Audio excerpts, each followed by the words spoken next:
guys. I'd like to talk to you today about the Full Send podcast by these guys called the Nelk Boys that they recently had Donald Trump on as they went down to Mar-a-Lago and interviewed him.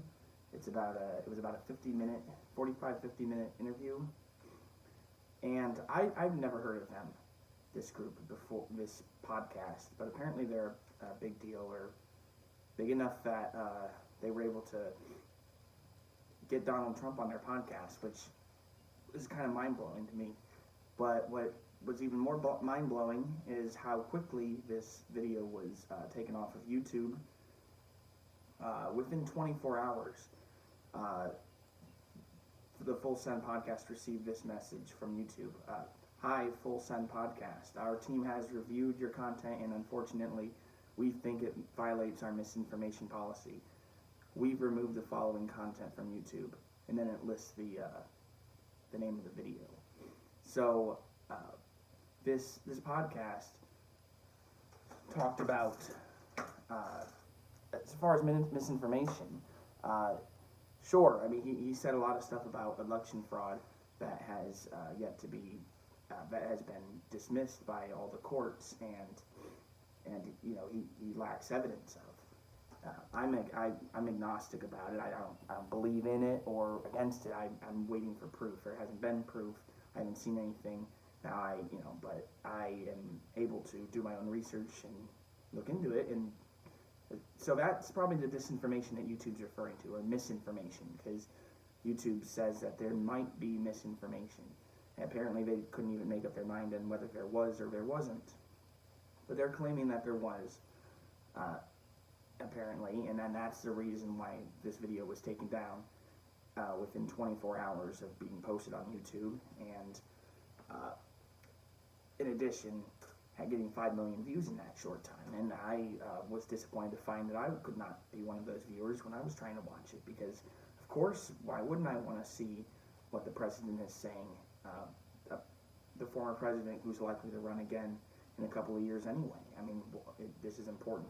This is important for the public to see, and I'm getting really sick and tired of these tech companies deciding when we are and we aren't allowed to hear from our president, from any of our elected leaders, for that matter, because these platforms really are the new public square, and they're essentially, we're letting a bunch of people in Silicon Valley tell us when we can and can't hear from our own president and our own elected official, and I find it deeply offensive. But I would recommend for anybody who hasn't watched the podcast to go do so. It's available you can find it on Rumble, a similar video sharing platform that I'm sure to discuss more in the future. So it's available there. YouTube doesn't want to support the podcast or the former president and anything he has to say, and they are clear. This is a clearly authoritarian move.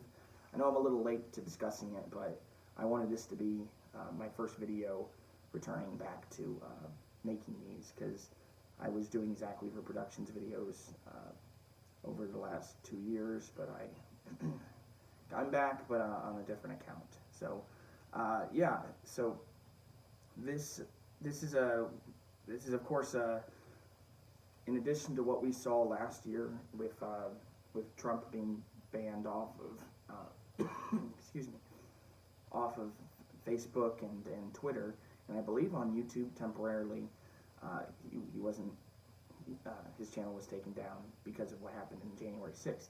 But this, that was bad, and this is, not only was that bad, that's one of the biggest hits to our democracy that we've seen in since the Patriot Act, I would say. You got the Patriot Act, and then you got a sitting president being banned from speaking from a social media platform, which there's no context for that in the past, but it's terribly undemocratic to pull something like that, and it only makes people resent YouTube, makes people flock towards Trump, and of course towards Rumble, which hosts the video. So I highly recommend anybody who's interested to look into that. He talks about a variety of subjects, but primarily over election fraud in the 2020 election, that he, alleged election fraud, and and he talks quite a bit about Russia and the current war in Ukraine and how he thinks that's going. And not that he has a particularly enlightened stance on that, I don't believe, but I guess what I honestly thought, I was a little disappointed, honestly, in the format of the video of the podcast. I found that the Full Send guys were they were a little too formal, or they were a little informal with the president. They kept referring to him as Don or Donald, and he would answer them in that. And I was a little I don't know. I wanted to hear him referred to as Mr. President.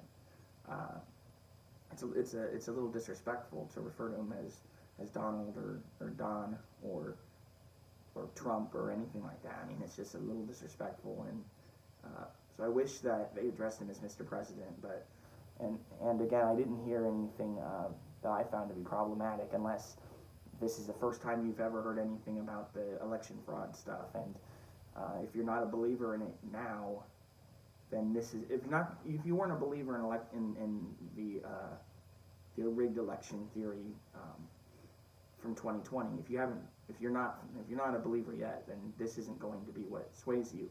And this is just another example of YouTube heading down an authoritarian path, and they're not interested in free speech, certainly not from our highest elected officials. All right, guys, thank you. We'll be in touch.